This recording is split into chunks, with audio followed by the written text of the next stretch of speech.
ఈ రాత్రికాల సమయంలో దేవుడు మనలందరినీ ప్రేమించి మరొకసారి ఆయన దివ్య వాక్యాన్ని వినడానికి అనుగ్రహించినటువంటి కృపను బట్టి ఆనందిస్తూ ఉన్నాము, సంతోషిస్తూ ఉన్నాం.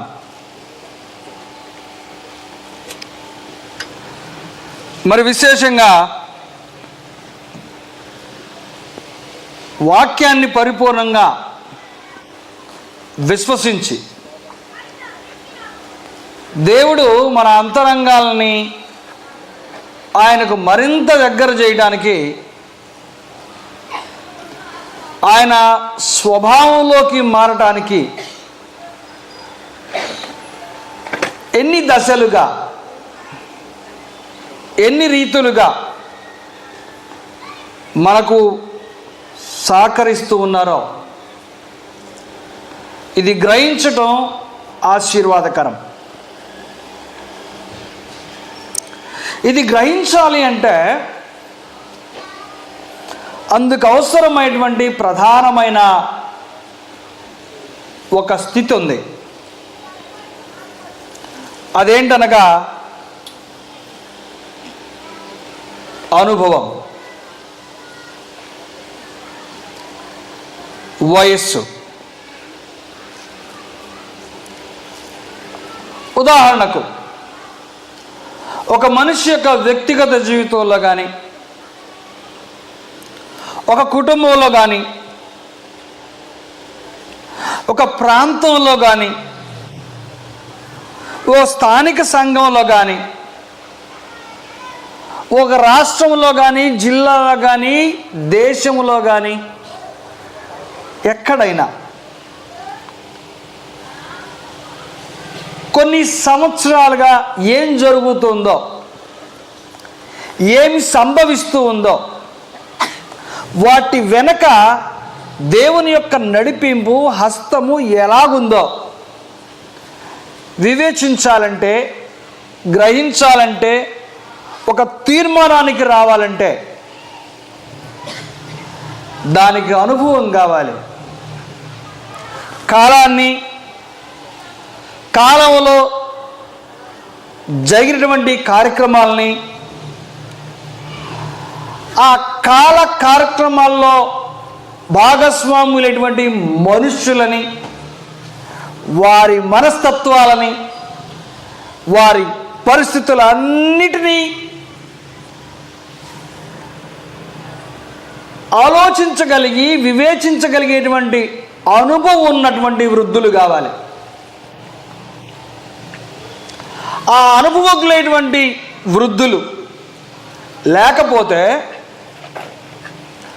మంచి చెడుగాను, చెడు మంచిగాను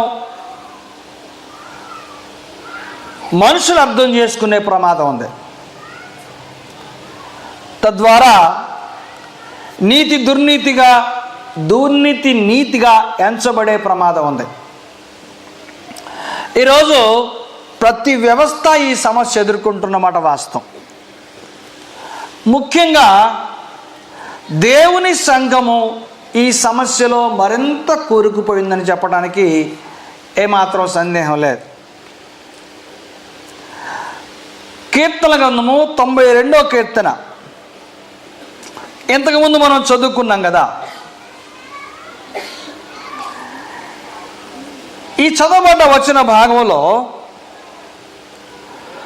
12 నుంచి 15 వచనాల వరకు మనసు పెడితే, నీతిమంతులు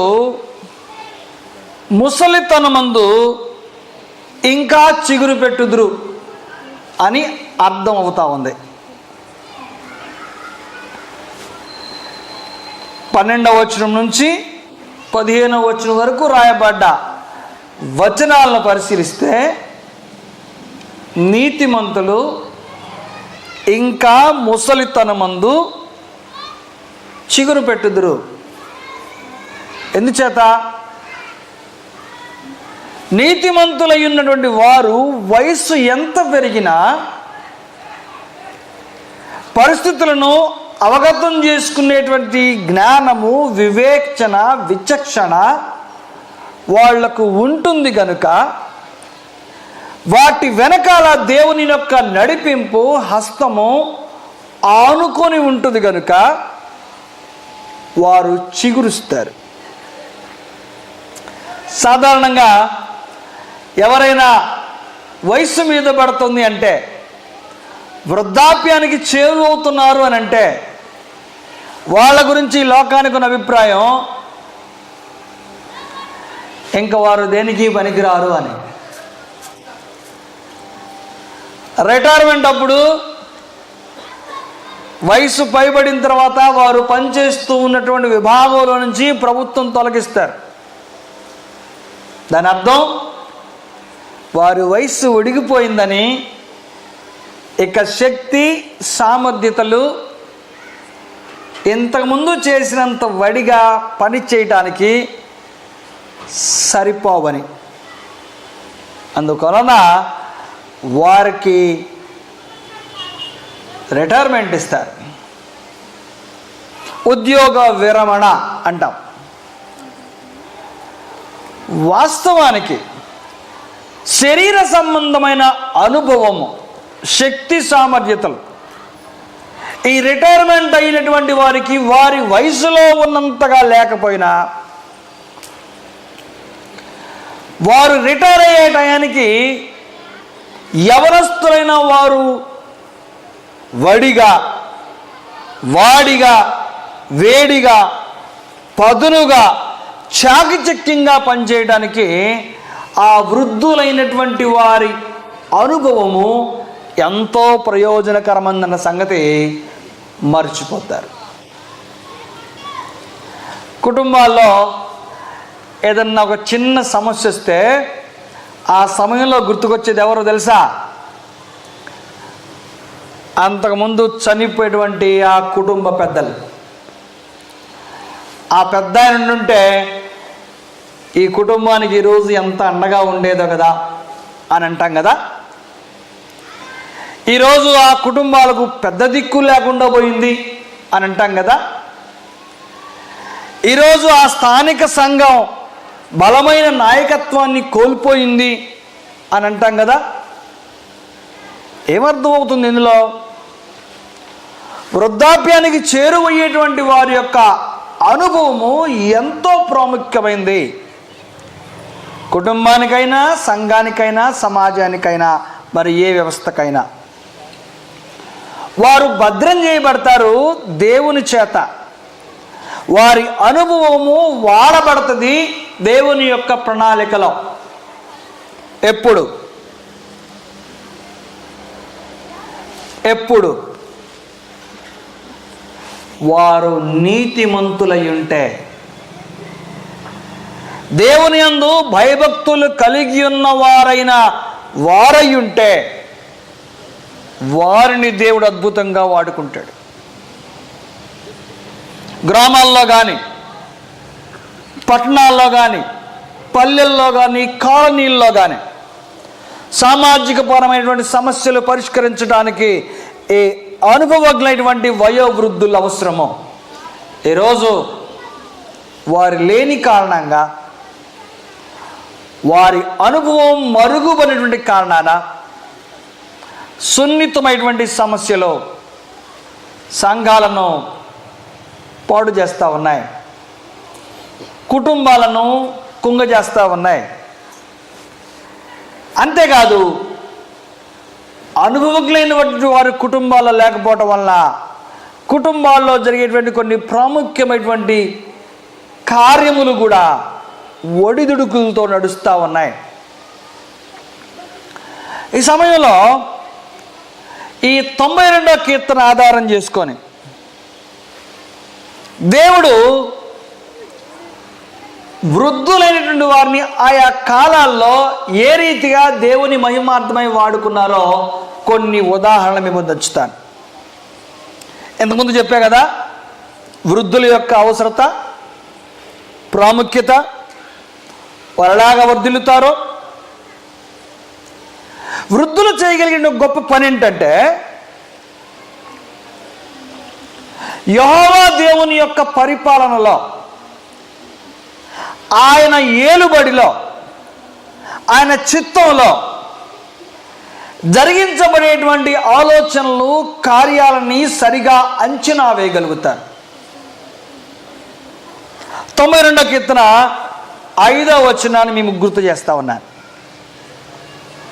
92వ కీర్తన 5వ వచనం, యెహోవా నీ కార్యములు ఎంత దొడ్డవి, నీ ఆలోచనలు అతి గంభీరములు, పశుప్రాయులు వాటిని గ్రహింపరు, అవివేకులు వివేచింపరు అని రాయబడింది. యెహోవా యొక్క కార్యములు అన్ని కార్యాల్లో, అన్ని కాలాల్లో దొడ్డవి, పెద్దవి, గొప్పవి. ఆయన ఆలోచనలు గంభీరములు, అతి గంభీరములు. గంభీరమైన యెహోవా కార్యక్రమాలు ఎవరికి అర్థమవుతాయి? ఎవరు గ్రహించగలరు? యవనప్రాయులు, పసిబాలురు దేవుని యొక్క ఉద్దేశాలను గ్రహించడం సాధ్యం కాదు. ఎందుకో చెప్తా. అందులో ఇరుకులు, ఇబ్బందులు, ఒడిదుడుకులు అన్నీ ఉంటాయి. యవనులకి ఇరుకులు, ఇబ్బందులు, ఒడిదుడుకులు ఇష్టం ఉండదు. వాళ్ళ ప్రయాణం స్మూత్గా, సాఫీగా సాగిపోవాలి. చిన్న ఇబ్బంది వచ్చినా తట్టుకోలేరు, సహించలేరు. అదే సమయంలో ఒక వృద్ధుడైనటువంటి అనుభవజ్ఞుడు అక్కడుంటే ఆ యవన బిడ్డలకి సమ్మాళించగలుగుతాడు. అబ్బాయి, కంగారు పడబాకండి, భయపడబాకండి, అది అలాగే జరుగుతుందిలే, మీరు నిదానంగా మీ పని చేసుకెళ్ళండి, దానివల్ల నష్టం కాదులే అని ఆ కార్యక్రమాల్లో పాల్గొనేటువంటి వారిని బలపరచగలుగుతారు. అయినా యవన బిడ్డలు ఈ వృద్ధుల మాటలు వినరు. ముసలాయనకి చేదస్తం, ఆయన ఎంతో చెప్తాడు అని అనుకుంటారు, కానీ ఆ మాటల్ని చెవిన పెట్టరు. సరే, వారు చెవిన పెట్టినా పెట్టకపోయినా వయోవృద్ధులైనటువంటి వారు దేవుని యొక్క ఆలోచనలని అవి అతి గంభీరములుగా గుర్తించగలుగుతారు. ఆయన కార్యములు దొడ్డవిగా చూడగలుగుతారు. గ్రహించలేని మాత్రం పశుప్రాయులు. ఈరోజు కుటుంబాల్లో, సంఘాల్లో జరుగుతూ ఉన్నటువంటి అత్యంత సున్నితమైనటువంటి కొన్ని వాటిని, అవి అత్యంత ప్రాముఖ్యమైనవైనా సరే గ్రహించలేనటువంటి వారి జాబితా పశుప్రాయుల జాబితాలో ఉంది. అయితే వారు ఆ మాట నమ్మరు, వారు ఆ మాట జీర్ణించుకోలేరు. వృద్ధులైతే వాటిని గ్రహించగలుగుతారు. ఎందుకంటే వారి ముందు కొన్ని సంవత్సరాల చరిత్ర ఉంటుంది కనుక. పశుప్రాయులైన వృద్ధులైతే వారికి అర్థం కాదు, కానీ జ్ఞానవంతులు, వివేచనవంతులైనటువంటి వృద్ధులే అయి ఉంటే మాత్రము ఈ కాల నిడివిలో ఎలాంటి చరిత్ర, సంఘటనలు సంభవించిని, వీటి వెనకాల దేవుని యొక్క హస్తము ఎలాగుందని గ్రహించగలుగుతారు. వారు భక్తిపరులైతేనే, వారు నీతిమంతులైతేనే అలాంటి ఆలోచనలు వస్తుంది. కానీ వారు భక్తిపరులు కాకపోయినా, నీతిమంతులు కాకపోయినా, వారు ముందు కాల నిడివిలో దేవుడు ఏమేం కార్యక్రమాలు జరిగించాడో, వెనకాల ఆయన హస్తం ఎలాగా కుటుంబాలకు, సంఘాలకు తోడుగా ఉందో వాటిని గ్రహించలేరు పశుప్రాయులు, అవివేకులు. వయోభారం గల వారిని దేవుడు తన పరిపాలన వ్యవస్థలో ఆయా కాలాల్లో ఎలాగ వాడుకున్నాడో కొన్ని ఉదాహరణ ఏమో దంచుతాను. నిర్గమకాండము 7వ అధ్యాయము 7వ వచనం. నిర్గమకాండం 7వ అధ్యాయము 7వ వచనం మనం చదివితే అక్కడ వారు ఫరోతో మాట్లాడినప్పుడు మోషేకు 80 ఏండ్లు, అహరోనుకు 83 ఏండ్లు. ఇశ్రాయేలును విడిపించటానికి ఫరోతో మాట్లాడాలి. ఎవరు మాట్లాడగలరు?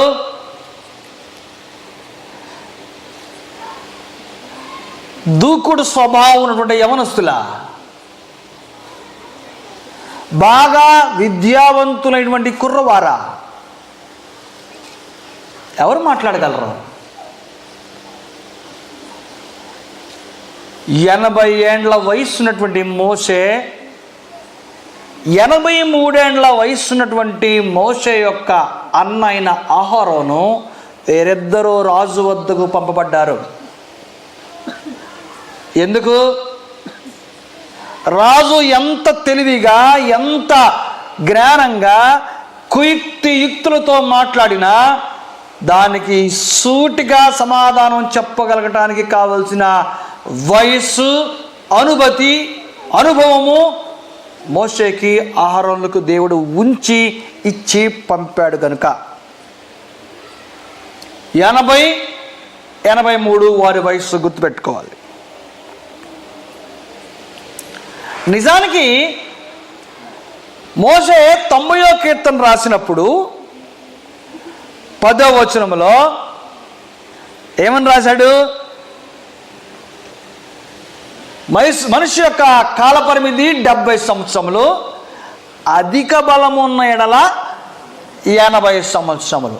అధిక బలమున్నటువంటి 80 సంవత్సరాల కాలంలో మోషే ఫరో వద్దకు పంపబడ్డాడు. ఏమి మాట్లాడటానికి, ఫరో ముందు ఏ విధమైనటువంటి సమాధానాలు చెప్పడానికి మోషేకి జ్ఞానం ఇచ్చాడో దేవుడు. అతనికి తోడుగా తన అన్న అయినటువంటి అహరోను పంపించాడు. ఇదొక ఉదాహరణ. రెండవ ఉదాహరణ మీ ముందు ఉంచుతాను. మోషే తర్వాత ఇశ్రాయేలు జనాంగానికి నాయకత్వం వహించడానికి ఎవరు ఎన్నుకోబడ్డారు? యెహోషువ ఎన్నుకోబడ్డాడు. యెహోషువ గ్రంథము 24వ అధ్యాయము 29వ వచనం చదివితే అక్కడ ఇలాగ రాయబడింది. యెహోషువ 24వ అధ్యాయము 29వ వచనం. ఈ సంగతులు జరిగిన తర్వాత నూను కుమారుడును యెహోవా దాసుడునైన యెహోషువ 130 సంవత్సరముల వయస్సు గలవాడై మృతి పొందెను. ఈ సంగతులు జరిగినప్పుడు యెహోషువ తర్వాత ఇంకా బ్రతికి యెహోవా ఇశ్రాయేలు కొరకు చేసిన క్రియలన్నిటినీ ఎరిగిన పెద్దల దినములన్నిటను ఇశ్రాయేలులు యెహోవాను సేవించుచు వచ్చిరి. బాగా ఆలోచించాలి. 31వ వచనం. యెహోషువ దినములన్నిటను, యెహోషువ తర్వాత ఇంకా బ్రతికి యెహోవా ఇశ్రాయేలీల కొరకు చేసిన క్రియలన్నిటినీ ఎరిగిన పెద్దల దినములన్నిటను ఇశ్రాయేలీల యెహోవాను సేవించుచూ వచ్చిరి. ఈ కార్యములు యెహోషువ కాలములో ఎవరెవరైతే పెద్దలున్నారో వారు ఈ కార్యాలన్నిటికీ ప్రత్యక్ష సాక్షులు గనుక వారు ఏం చేశారంటే ఇశ్రాయేలీల నుండి ప్రజలు దేవునిని విడిచిపెట్టకుండా ఉండేటట్టుగా భక్తి మార్గంలోకి నడిపించారు. వారు యెహోవాను సేవించుచూ వచ్చారు. ఎలా ఉపయోగపడింది? ఆ వయసులో పెద్దవారి యొక్క అనుభవం, వారి ప్రజలైనటువంటి ఇశ్రాయేలీలు దేవుని పట్ల భక్తి విశ్వాసాలు కాపాడుకోవటానికి ఉపయోగపడింది. దేవునిని విడిచిపెట్టకుండా ఉండటానికి ఉపయోగపడింది. యెహోషువ బ్రతికినటువంటి కాలము ఇక్కడ చాలా స్పష్టంగా మాట్లాడుతున్నాడు. 130 సంవత్సరాలు. కానీ దానికంటే 20 సంవత్సరాలకు ముందు ఆయనకు పని అప్పగించబడింది. అనగా సుమారుగా 110 సంవత్సరాలకు ముందు. ఇది యెహోషువ కాలం. 14వ అధ్యాయంలోకి వస్తే యెహోషువ గ్రంథంలోనే కాలేబు యొక్క వయసు గురించి రాయబడింది. 14వ అధ్యాయము యెహోషువ గ్రంథము 6వ వచనం. అక్కడ ఇలాగుంది: యూదా వంశస్థులు గిల్గాలులో యెహోషువ యుద్ధకు రాగా కెనేజీయుడగు యెఫున్నె కుమారుడైన కాలేబు అతనితో ఇలాగు మనవి చేసెను: కాదేషు బర్నేయలో దైవజనుడైన మోషేతో యెహోవా నన్ను గూర్చియు నిన్ను గూర్చియు చెప్పిన మాట నీ వెరుగుదువో. వీరిద్దరూ ఒక జంట. ఏ జంట వీరిద్దరూ? 12 మంది వేగుల వారిని ఐగుప్తు దేశం నుంచి వారు విడిపించబడిన తర్వాత కానాను దేశము ఎలాగుందో చూసి రమ్మని పంపితే వెళ్ళినటువంటి 12 మందిలో 2 మాత్రమే వచ్చి మంచి సాక్ష్యాన్ని ఇచ్చిన వారు. ఆ దేశాన్ని ఖచ్చితంగా మనం ఆక్రమించుకుంటాము, దేవుడు మనకు ఆ దేశాన్ని స్వతంత్రంగా ఇవ్వబోతున్నాడు అని చెప్పినటువంటి వారు ఈ 2. మిగిలినటువంటి 10 మంది చెడ్డ సాక్ష్యాన్ని చెప్పారు. కాలేబు ఆ విషయాన్ని గుర్తు చేస్తా ఉన్నాడు: నీ గురించి నా గురించి ఎవరు చెప్పారట? యెహోవా చెప్పిన మాట నీ వెరుగుదువు. దేశమును వేగు చూచుటకు యెహోవా నీ సేవకుడైన మోషే కాదేశు బర్నేయల నుండి నన్ను పంపినప్పుడు నేను 40 ఏండ్ల వాడను. 40 సంవత్సరాలప్పుడు వారు వెళ్ళి వేగి చూశారు, మంచి సాక్ష్యంతో వచ్చారు. ఆ తర్వాత బహుశా ఇంకా 40 సంవత్సరాల కాలం పట్టింది వారు మంచి సాక్ష్యం ఇచ్చిన తర్వాత కూడా నాయకత్వం వారి చేతికి అప్పగించబట్టానికి. ఏమర్థమవుతుంది? ఎవరి హస్తము దీని వెనకాల చూస్తూ ఉన్నాం. దేవుని ప్రజలైన ఇశ్రాయేలీల నడిపింపు వెనకాల ఎవరి హస్తం ఉంది? దేవుని హస్తం. ఎవరిని వాడుకుంటున్నాడు దేవుడు? 80 సంవత్సరాల పైచిలుకు గల వారిని వారు 40 సంవత్సరాల కాలంలోనే సిద్ధపరిచి 80 సంవత్సరాల కాలంలో వారికి బాధ్యతను అప్పగిస్తూ ఉన్నాడు తన ప్రజల యొక్క క్షేమం కొరకు.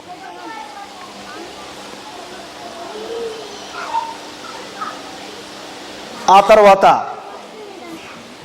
దానియేలు గ్రంథము 1వ అధ్యాయం 21వ వచనములో దానియేలు గురించి రాయబడింది. 70 సంవత్సరాల పాటు అతడు దేవునిని సేవించాడు. అంతేకాదు ప్రధానులైనటువంటి 3 ఒక్కరుగా దానియేలు దేవుని పని కొరకు వాడబడ్డాడు. ఎందుకో ఈ విషయాలు గుర్తు చేస్తున్నానో మీరందరూ మనసు పెట్టి ఆలోచించాలి. ప్రతి దాని వెనక దేవుని యొక్క హస్తాన్ని చూడగలగటం వృద్ధులైన విశ్వాసుల యొక్క లక్షణం. నీతిమంతులైన వృద్ధుల యొక్క లక్షణం. నీతిమంతులైన వృద్ధులు ఆ సంఘాలను, ఆ సమాజాన్ని, ఆయా కుటుంబాలను చెడు మార్గంలోకి దిగజారిపోకుండా, భవిష్యత్ తరాలు పాడు కాకుండా, వారు ముందు ఉన్నటువంటి కాలంలో దేవుడు వారిని ఎలాగా నడిపించాడో, దైవజనులైన వారు, భక్తిపరులైన వారు దేవుని పనిని ఎలాగ చేశారో వీటన్నిటికీ ప్రత్యక్ష సాక్షులు గనుక ఆ అనుభవాన్ని అంతటి ఉపయోగించి తర్వాత తరాలు దేవునితో పాటు నడవటానికి కావలసిన నీతివంతమైన మార్గాన్ని నిర్దేశిస్తారు. వారిని దేవుడు అందుకు బ్రతికిస్తాడు. వారిని అందుకు దేవుడు సజీవంగా ఉంచుతాడు. వారి ముందు అనుకూల ప్రతికూల సంఘటనలు, కార్యక్రమాలు అన్నిటి గుండా వారిని ప్రయాణింపజేసి భవిష్యత్తులో దేవుని సంకల్పం నెరవేర్చబడులాగున వారికి తోడుగా ఉంటాడు. ఎప్పుడు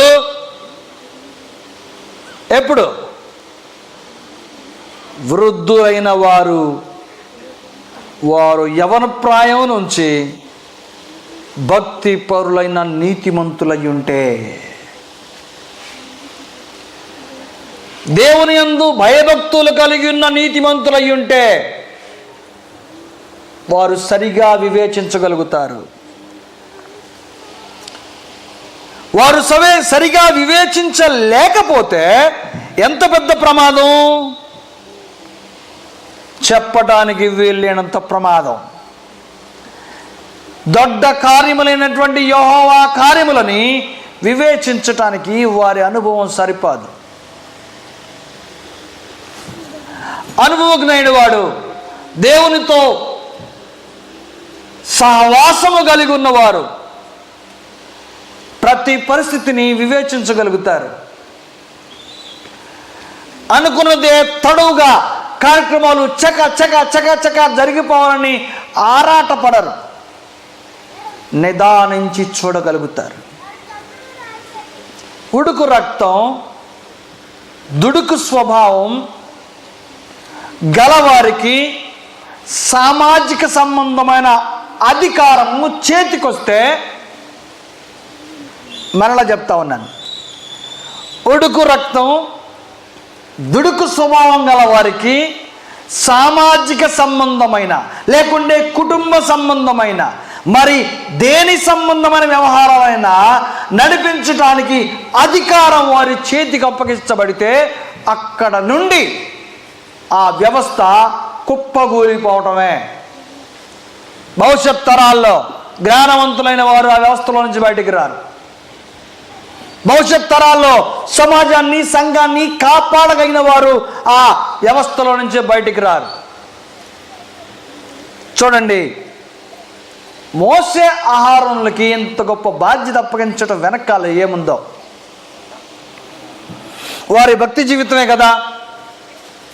ఎక్కడ ప్రారంభమైంది మోసే యొక్క భక్తి జీవితం?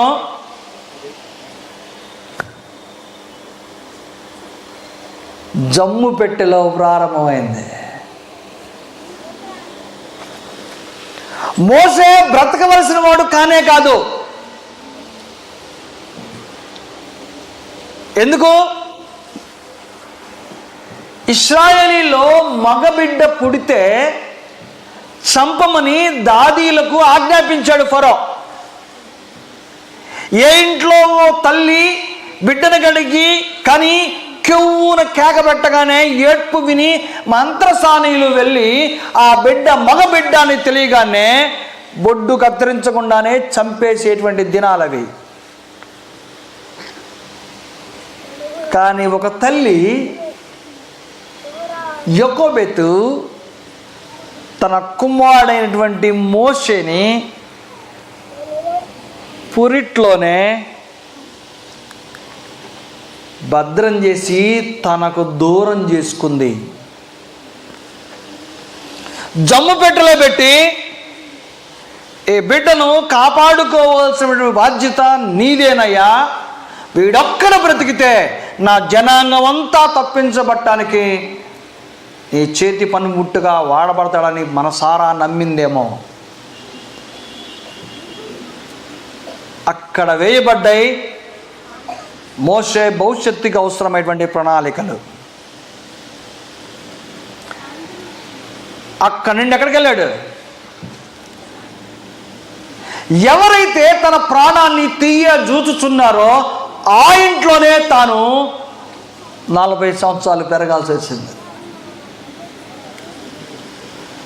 ఎంత గొప్ప దేవుడు మన దేవుడు! చూడగానే గుర్తుపట్టగలిగారు ఫరో కుటుంబం, ఈ బిడ్డ ఐగుప్తీయుడు కాదు,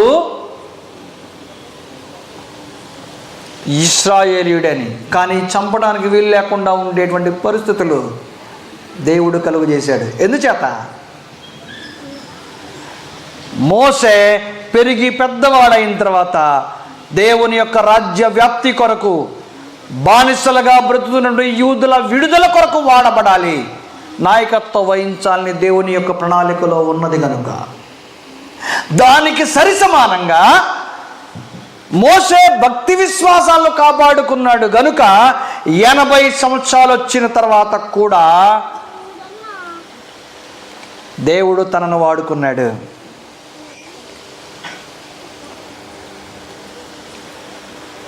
బాగా ఆలోచించాలి. దేవుని యొక్క ఔన్నత్యం ఏంటో, దేవుని గొప్పతనం ఏంటో. ఈరోజు మనల్ని దేవుడు వాడుకోవటానికి,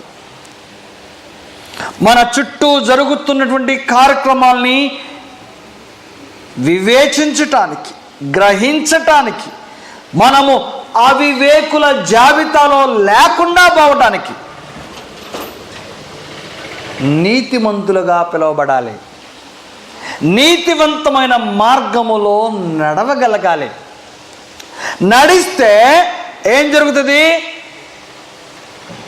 15వ వచనంలో చెప్పినట్లుగా వారు ముసలితనమందు ఇంకా చిగురు పెట్టుదురు, సారము కలిగి పచ్చగా ఉందరు. ఈ ప్రణాళిక అంతా దేవునిది.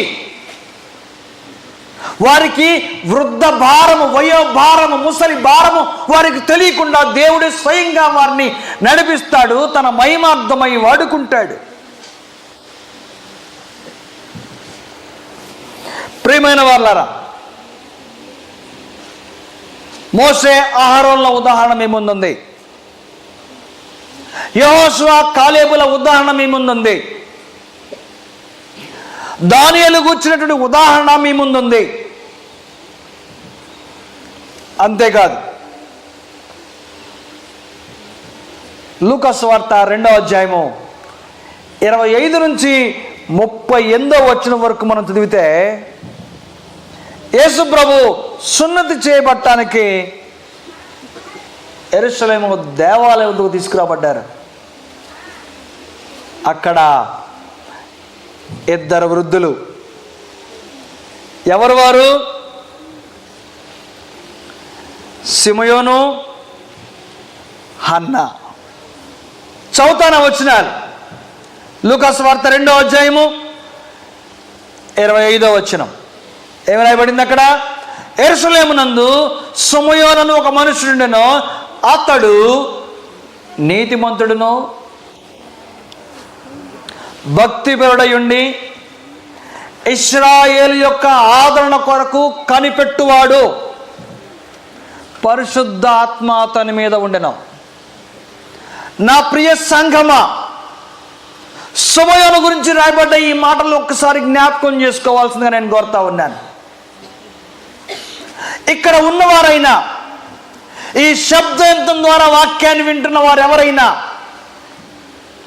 సిమయోను వృద్ధుడై ఉన్నాడు, అతని గురించి పరిశుద్ధాత్మ రాసినటువంటి మాటలు. అతడు నీతిమంతుడై ఉన్నాడు, భక్తిపరుడై ఉన్నాడు, ఇశ్రాయేలు యొక్క ఆదరణ కొరకు కనిపెట్టువాడై ఉన్నాడు, పరిశుద్ధాత్మ అతని మీద ఉండెను. ఈరోజు నువ్వు ఏ స్థానిక సంఘంలో ఉన్నావో ఆ సంఘము యొక్క, ఆ ప్రజల యొక్క భద్రత, క్షేమము, నీతి, గమ్యము, నిత్య జీవము కొరకు నువ్వు కనిపెట్టుకొని ఉన్నవాడుగా ఉంటే నీ పైన పరిశుద్ధాత్మ శక్తి ఉంటుంది. నీ ప్రజల యొక్క ఆదరణ కొరకు నువ్వు ఎదురు చూసేవాడిగా ఉంటారు. నా ప్రజలు, నా సంఘము శపితమైనటువంటి సంఘముగా ఉండకూడదు. దేవునికి విరుద్ధమైనది నా సంఘములో ఉండకూడదు, నా కుటుంబంలో ఉండకూడదు. దేవుని చేత శిక్షాస్మృతికి పాలుపంపులు పొందేటట్టుగా నా ప్రజలైన వారు ఎవరు ఉండకూడదు అనేటువంటి ఒక అపేక్ష నీతిమంతుడైన వృద్ధుడు కలిగి ఉన్నటువంటి సంఘములో వారికి ఉంటుంది, ఆ సమాజంలో వారికి ఉంటుంది. వారు నీతిమంతుడైన వృద్ధుడై ఉంటే, అయ్యో నా కుటుంబము, నా సంఘము, నా ప్రజలు దేవుని చేత శిక్ష పొందకూడదు అనేటువంటి భయము, చింతనుంటుంది. భక్తిపరుడవైతే, నీతిమంతుడవైతే నీ ప్రజల ఆదరణ నీకు కావాలని నువ్వు కోరుకుంటే, అప్పుడు ఒక ప్రశ్న, మాకు కోరుకుంటున్నాం, మేము నీతిమంతులు మేము నువ్వు అనుకుంటే సరిపోదు.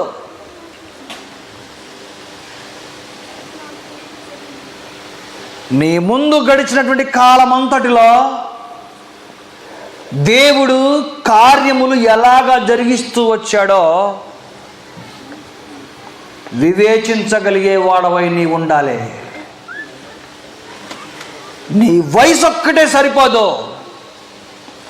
నీ అనుభవం ఒక్కటే సరిపోదు, నీ తల మీద జుట్టు ఊడిపోతే సరిపోదు, లేకుంటే తెల్లబడితే సరిపోదు. మరేం కావాలి? 92వ కీర్తనలో చెప్పాడు ఏం కావాలో.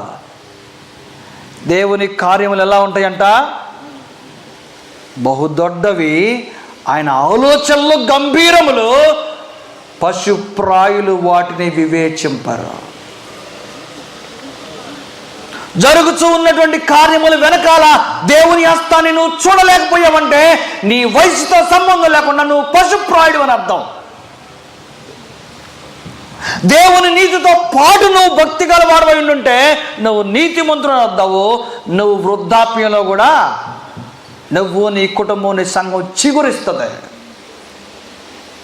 నమ్మదగిన దేవుడు మాట్లాడుతున్న మాటలు ఇవి ఏమాత్రము కూడా వ్యర్థంగా. పరిశుద్ధాత్మ సమయోని మీద ఉంటే అతడు ప్రభు యొక్క క్రీస్తును చూడక మునుపు మరణము పొందడని అతనికి పరిశుద్ధాత్మ చేత బయలుపరచబడి ఉండెను. సమయానికి ఇవ్వబడ్డ కృప ఏంటో తెలుసా?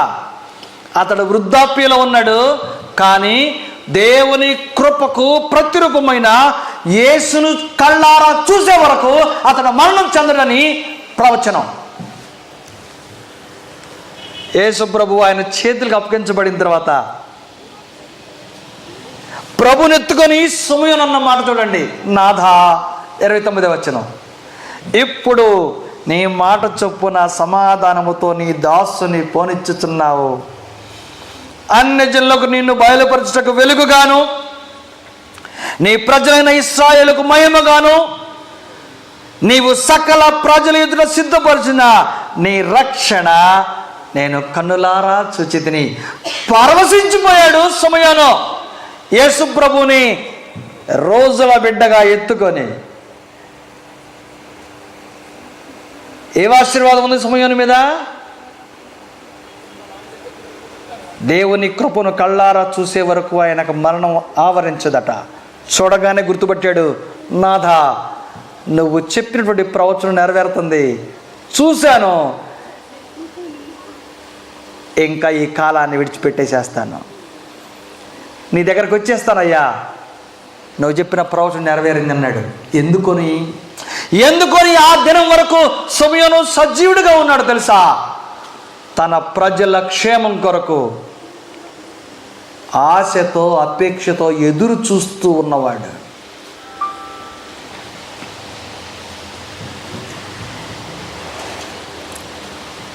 నా స్థానిక సంఘం క్షేమంగా ఉండాలని,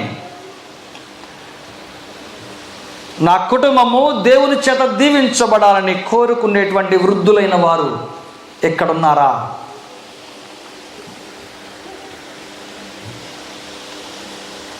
శాపము ఏమాత్రం కూడా నా ప్రజలపై ఆవరించకూడదు, దేవుని ఉగ్రత ఏమాత్రం వారి మీద కుమ్మరించబడకూడదు అనేటువంటి తృష్ణ కోరిక గలవారు ఎవరైనా ఎక్కడున్నారా? ఉంటే వారు నీతిమంతులైనటువంటి వృద్ధులై ఉంటారు, వారు భక్తిపరులైన వృద్ధులై ఉంటారు, దేవుని కార్యములను వివేచించగల వృద్ధులై ఉంటారు. వృద్ధాప్యమందు వారు చిగుర్చేవారిగా ఉంటారు. దేవుని కృప వారిపైన మెండుగా ఉంటుంది.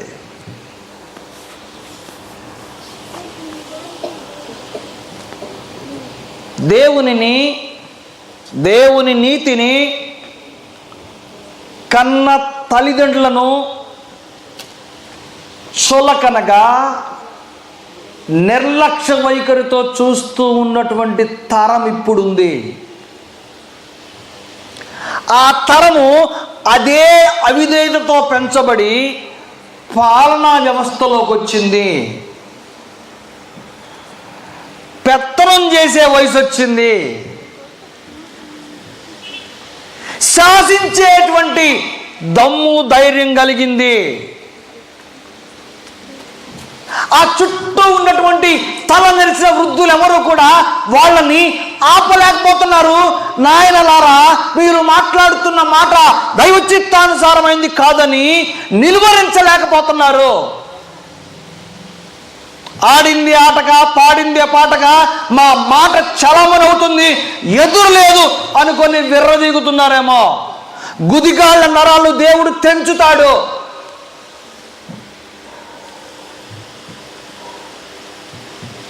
నువ్వు విర్రవీగితే కుప్పగూల్చేస్తాడు దేవుడు. ఎందుకో తెలుసా? దేవుని ప్రజలైనటువంటి వారిలో ప్రజలందరినీ పాడు చేసేటువంటి నాయకుడు ఎవడైనా వడివడిగా ముందుకొస్తే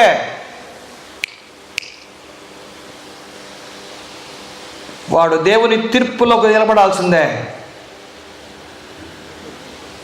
ఇశ్రాయేలుకు తెలివి లేదు, ఇశ్రాయేలుకు బుద్ధి లేదు. ఎద్దు తన కామందును ఎరిగినట్లుగా వీరు లేరు. వీరు తన కాపరిని మరిచారు అని, తన యజమానుని మరిచారని ఇశ్రాయేలు జనాంగంతో దేవుడు మాట్లాడాడు.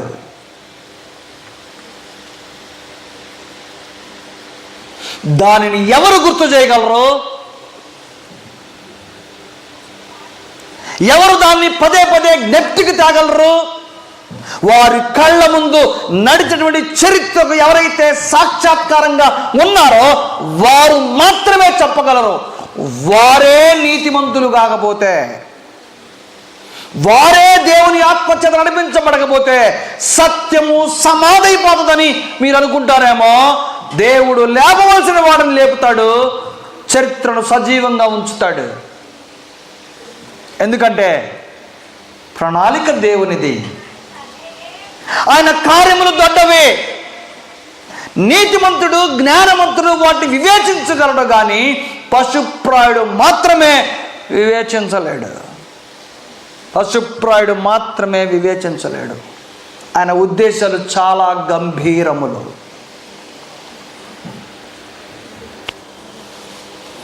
అపోస్తలుడైన పౌలు ఫిలెమోను పత్రిక 9వ అధ్యాయంలో రాస్తూ,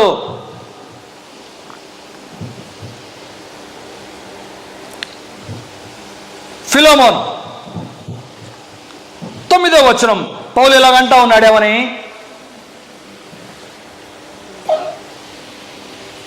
కావున యుక్తమైన దానిని గూర్చి నీకు ఆజ్ఞాపించుటకు క్రీస్తునందు నాకు బహుధైర్యము కలిగి ఉన్నను. వృద్ధుడను, ఇప్పుడు క్రీస్తు యేసు ఖైదీనయున్న పౌలను నేను ప్రేమను బట్టి వేడుకొనుట మరి మంచిదనుకొని నా బంధకములో నేను కనిన నా కుమారుడు ఒనేసిమును కోసరము నిన్ను వేడుకొనుచున్నాను అన్నాడు.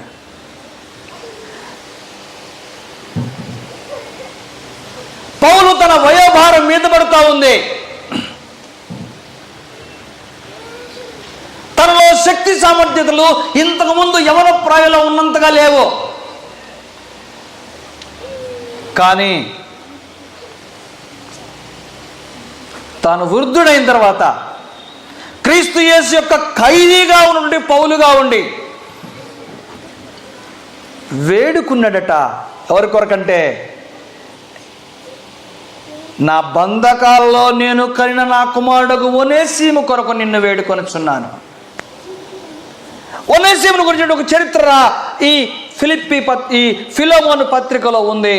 దీని గురించి రికమెండ్ చేయడానికి ఫిలెమోనుకు పత్రిక రాశాడు పౌలు, వేడుకుంటా వృద్ధాప్యంలో. ఎందుకంటే ఆ ఒనేసిముని చేర్చుకోవాలి, సజీవంగా అతనుంచాలి, ప్రభు పని కొరకు ప్రతిష్ఠించాలి.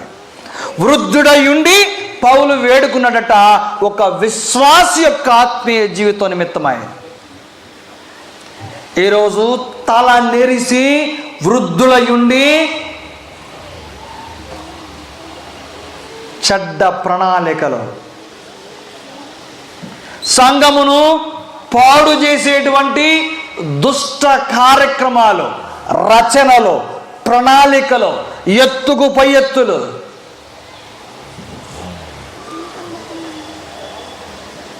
నీ సంఘం క్షేమంగా దేవుని సన్నిధిలో ఉంటే చాలు.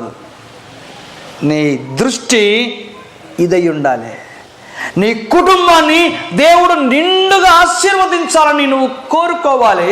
నీ లక్ష్యం అదై ఉండాలి. అంతేగాని ఎవరినో ఓడించటం, ఎవరినో అవమానించటం, దేన్నో కుంగదీయటం, దేన్నో స్థాపించేటువంటి ప్రయత్నం చేస్తాం. ఇవన్నీ దైవ చిత్తానుసారమై ఉంటేనే జరుగుతాయి. లేని ఎడలా లేవని ఎలా చెప్పగలం? గత చరిత్రకు విరుద్ధంగా నువ్వు ప్రయాణం మొదలుపెట్టినప్పుడే అవి దేవుని చిత్తంలో ఉండవు. నువ్వు చూస్తూ ఉండగా అవి అలాగా అంతరించిపోతాయి. 430 సంవత్సరాలు బానిసత్వం చేసిన తర్వాత అయినా సరే ఎవరు వారు విడిపించబడతారని ఇశ్రాయేలు గురించి తలంచలా. కానీ దేవుని యొక్క ప్రణాళిక వేరే. ఏంటి దేవుని ప్రణాళిక? ఎవరైనా ఒక తల్లి ఒక బిడ్డను బతికించగలిగితే, అంత సుదీర్ఘమైనటువంటి ఆలోచన చేయగలిగితే, ఆ బిడ్డను నాయకత్వాన్ని అప్పగించాలని దేవుడు ఎదురు చూస్తూ ఉన్నాడేమో. యోకోబేతు కనబడింది మోషేని తన కొరకు జమ్ము పెట్టి తయారు చేయించి దేవుడు వదిలిపెట్టేసింది. ఎలా కాపాడుకుంటావు కాపాడుకో, నా పని నేను చేశాను, కన్నాను, కెవ్వుమని కేకబెట్టక ముందే వీడిని నీ చేతికి అప్పగించి అదిగో జమ్ము పెట్టులో పెట్టి విడిచిపెట్టేసింది నైలు నదిలో. చనిపోవాల్సినటువంటి బిడ్డ, జీవానికి ఏమాత్రం ఆస్కారం లేనటువంటి మోషే, ఎవరు తనను చంపదూచుచున్నారో ఆ గృహంలో, ఆ రాజంతపురంలో పెరిగాడంటే వెనకాల ఎవరి హస్తం ఉంది? నీవెవరిని నేల రాయాలని చూస్తున్నావో, నీవెవరిని కొంగజేయాలనుకుంటున్నావో అది దేవుని చిత్తానుసారమైంది, అవునా కాదా? కాకపోతే నువ్వు తీసినటువంటి గోతిలో నువ్వే పడతావు. పడక తప్పదు, అది నువ్వు తీసిన గొయ్యే అని ఇంకొకరు నీ గురించి సాక్ష్యాన్ని చెప్పేటట్టుగా దేవుడు చేస్తాడంతే. ప్రియమైనటువంటి సంఘమా, ఈ రాత్రికాల సమయంలో మనం మనసు పెట్టి ఆలోచించవలసినటువంటి ఆవశ్యకత ఎంతైనా ఉందని మిమ్మల్ని ఒకసారి బలపరుస్తూ హెచ్చరిస్తూ ఉన్నాను. నీవు నీతిమంతుడవు అయినటువంటి వృద్ధుడివే అయితే, నీవు నీతిమంతుడవు అయిన వృద్ధుడివే అయితే, మన మూలవాక్యంలో చదువుకున్న రీతిగా నీవు ముసలితనములో చిగురు పెడతావు. నీవు ముసలితనంలో చిగురు పెడతావు.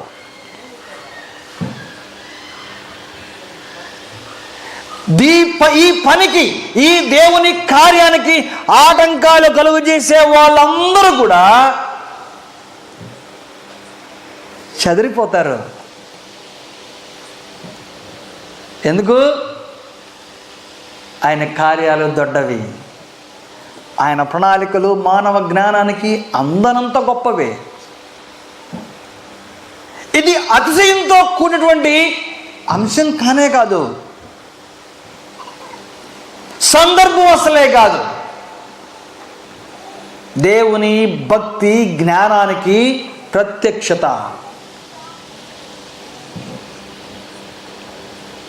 వారు ఖర్జూర వృక్షం వలె మొవ్వవేదురు.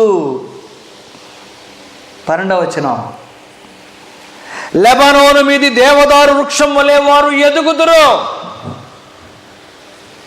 యెహోవా మందిరములో నాటబడిన వారై వారు తమ దేవుని ఆవరణములో వర్ధిల్లుదురు. మొవ్వవేయుదురు, ఎదుగుదురు, వర్ధిల్లుదురు. ఎవరు వీళ్ళు?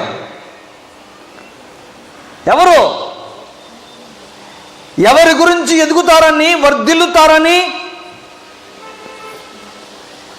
మగవేదని రాయబడింది.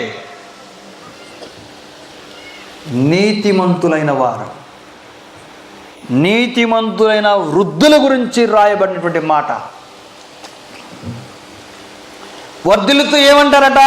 14వ వచనం, నాకు ఆశ్రయదుర్గమైన యెహోవా యథార్థవంతుడనియు ఆయన యందు ఏ చెడుతనమును లేదనియు ప్రసిద్ధి చేయుటకై,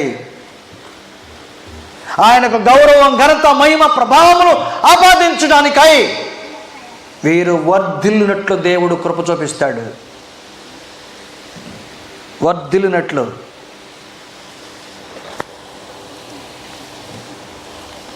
లూకాసు 1:7 జకర్యా, ఎలిజబెత్ అనేటువంటి 2 వృద్ధ దంపతులు ఉన్నారు. యేసు ప్రభు యొక్క జననానికి ముందు ఇంకొక ప్రవచనం నెరవేరాలి. ఏంటది? అరణ్యములో ఒక శబ్దము, ఒక కేక వినపడాలి. ఇదిగో వెనకాల లోక పాపములను మోసుకొని పోవు దేవుని గొర్రె పిల్ల వస్తున్నాడు, ఆయన చెప్పుల వారు విప్పుడుకైనను నేను యోగ్యుడను కానని ఒక అరణ్యములో స్వరం వినపడాలి. ఎలాగ రావాలి ఆ స్వరం అని అంటే, దేవుడు వృద్ధులైనటువంటి జకర్యా, ఎలిజబెత్ దంపతులను ఎన్నుకొని వారి కుమారుని ఇచ్చాడు. అతడే బాప్తిస్మ ఇచ్చి యోహాను. ఏమర్థమవుతుంది? మనుషులు హేళన చేసేవి కావచ్చు, మనుషులు చులకన చేసేవి కావచ్చు, మనుషులు నిర్లక్ష్యం చేసేవి కావచ్చు, ఇవన్నీ దేవునికి చాలా చిన్నవి. దేవునికి ఆయన ప్రణాళికే ప్రాముఖ్యం. దేవుడు తన దృష్టికి యథార్థవంతులు, నీతిమంతులైనటువంటి వారిని సమాజానికి, సంఘానికి కిరీటాలుగా మలుస్తాడు. వారిలో జీవాన్ని నింపి పునర్జీవింపచేసి దేవుని సంగతులను వివేచించగలవారిగా వారిని తయారు చేస్తాడు. వారి వలన సంఘం క్షేమాభివృద్ధి పొందుద్ది. ఈరోజు ఎక్కడ చూసినా ఒక్క చిన్న అవకాశం కనపడ్డా దేవునిపై, దైవ సేవకులపై, సంఘంపై, భక్తి పొర్లిన కుటుంబాలపై మాటల దాడి,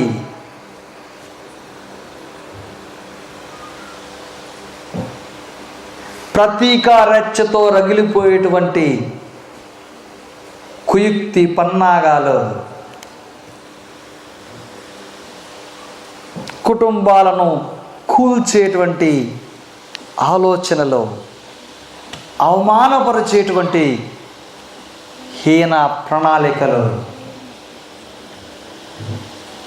ఈ జ్ఞానము, ఈ తెలివి సంఘక్షేమము కొరకు, కుటుంబాల అభివృద్ధి కొరకు గనక వాడగలిగితే దేవుడు ఎంత దీర్ఘాయువునిచ్చి ఆ కుటుంబాలను వర్ధిల్ల చేస్తాడు. కానీ రావు, తట్టనే తట్టవు. ఎందుకంటే ఎందుకు తట్టవు తెలుసా? నువ్వు బాల్యంలో మోసే తల్లి పెంచబడ్డట్టుగా పెంచబడితే నువ్వు తరవబడిన అడవిలో ఉన్న దేవుని కార్యానికి వాడబడతావు.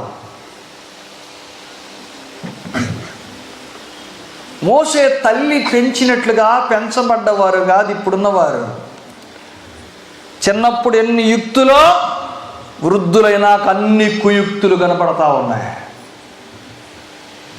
ఈరోజు మనకు కావాల్సింది యుక్తి, కుయుక్తి కాదు, భక్తి, భయము.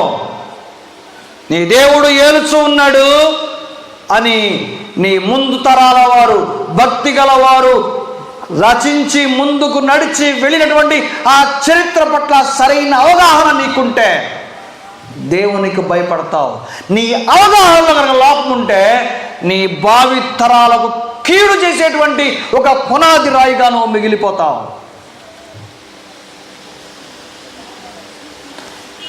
ఎవరి వలన ఈ కీడు అంకురార్పణ జరిగిందో ముందు తరాల వారు చెప్పక మానరు, చెప్పి తీరతారంతే. ఎవరి వల్ల ఈ స్థానిక సంఘానికి లేకుంటే కుటుంబానికి దేశానికి మేలు జరిగిందో వాళ్ళ గురించి గొప్పగా చెప్పుకునే తరాలు కూడా ఉంటాయి. అది బహు సాధారణమైనది, స్వాభావికమైనది. నీ నుండి మేలు కనుక పునాదిగా పడితే అది సాక్షాత్కారంగా నిలబడుతుంది. నీ నుండే కనుక భవిష్యత్ తరాలకి కీడు పునాది కనుక జరిగితే అదే సాక్షాత్కరింపబడుతుంది. తర్వాత తరాలు దాని గురించి చర్చించుకుంటారు. ఈరోజు మనము మోసే అహరోను గురించి మాట్లాడుకుంటున్నాం. ఏమనంటే వారిని నిలబెట్టినవాడు దేవుడని, వారిని ఎన్నుకున్నవాడు దేవుడని. యెహోషువ కాలేబుల గురించి మాట్లాడుకుంటున్నాము, వారిని బలపరిచిన వాడు దేవుడని. సమయాన్ని గురించి మాట్లాడుకుంటున్నాము, అతడు వృద్ధులై ఉండి ఏమెత్తుకున్నాడు అనంటే యేసుని తన చేతులతో ఎత్తుకొని, నాథా నేను నీ కృపను కళ్ళారా చూశానని సాక్ష్యం ఇవ్వగలిగాడు. పౌలు తన వృద్ధాప్యలో పత్రిక రాస్తూ ఒనేసిము గురించి వేడుకుంటూ ఫిలోమోనుకు పత్రిక రాశాడు. దేని నిమిత్తం అంటే తన వృద్ధాప్యంలో కూడా నీతివంతమైన దేవుని రాజ్య పని ఒక్కటే జరగాలని ఆశ, అపేక్ష తప్ప మరేదీ లేదు కనుక. ఈరోజు మన లక్ష్యం ఏంటి? మన ప్రణాళిక ఏంటి? మన గురి ఏంటి? సంఘక్షేమమా కాదా? కుటుంబ క్షేమమా కాదా? నా బిడ్డల భవిష్యత్తు క్షేమమా కాదా? అది కనుక నిజమైతే నువ్వు నీతిమంతుడిగా ఉంటావు. దొడ్డవైన దేవుని కార్యములను బహుబాగుగా వివేచిస్తావు. వివేచించలేని ఎడలా నువ్వెవరవే? నువ్వు పశుప్రాయుడిగా మిగిలిపోతావు. వివేచిస్తే నీ వృద్ధాప్యమందు అనగా నీ ముసలితనమందు ఇంకా చిగురు పెడతావు.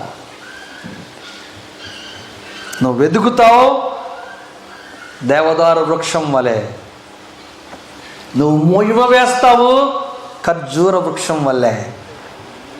దేవుని మందిరములో, యెహోవా మందిరములో నాటబడిన వాడవై ఆయన ఆవరణంలో వర్ధిల్లుతావు.